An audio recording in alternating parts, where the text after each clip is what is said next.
Halo semuanya, pernah kepikiran gak sih gimana caranya ya kita semua bisa hidup bahagia bareng-bareng di Indonesia yang isinya macam-macam banget? Nah, jawabannya itu ternyata ada di Pancasila. Dan kali ini kita bakal bedah gimana Pancasila itu bisa jadi panduan praktis kita sehari-hari. Oke, kita mulai dari pertanyaan yang paling mendasar ini. Di negara kita kan banyak banget suku, agama, dan budaya. Terus gimana caranya biar kita bisa hidup rukun, damai, dan yang paling penting, bahagia bareng? Ini tantangan kita semua loh.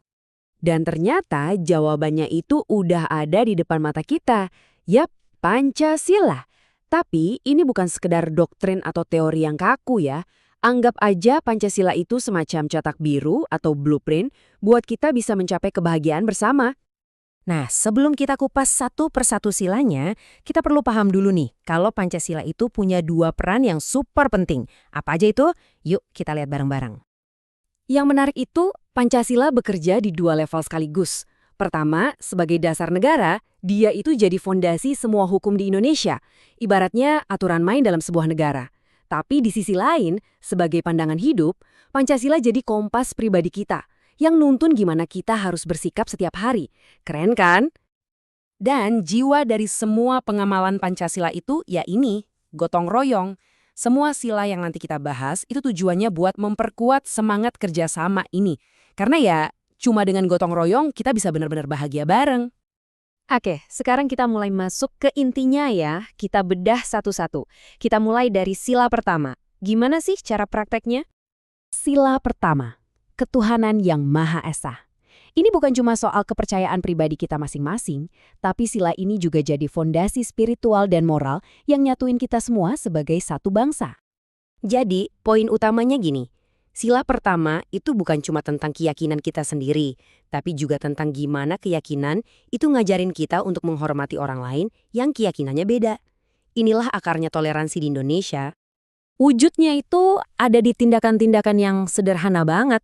Mulai dari berdoa sebelum kita beraktivitas, sampai ngucapin selamat hari raya ke teman yang beda agama. Justru hal-hal kecil kayak gini nih yang bikin hubungan kita jadi adem dan rukun.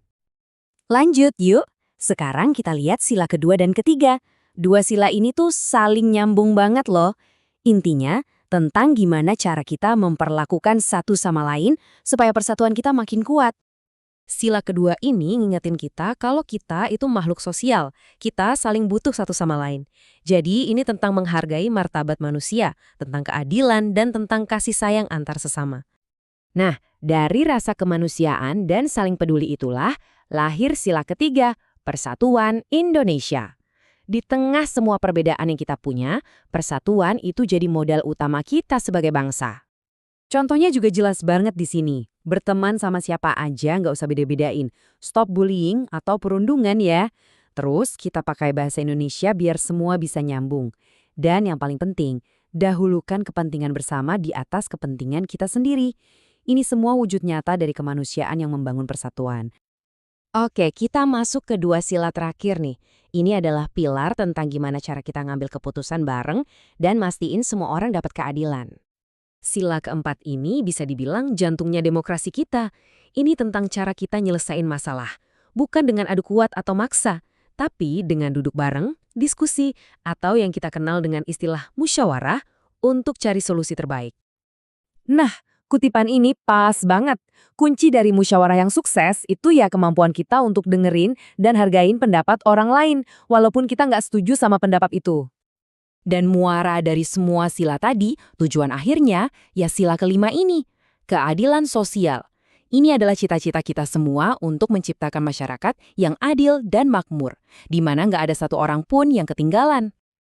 Dalam prakteknya, ini artinya kita harus tanggung jawab sama keputusan bersama. Kita juga harus seimbang antara hak yang kita dapatin dan kewajiban yang harus kita lakuin.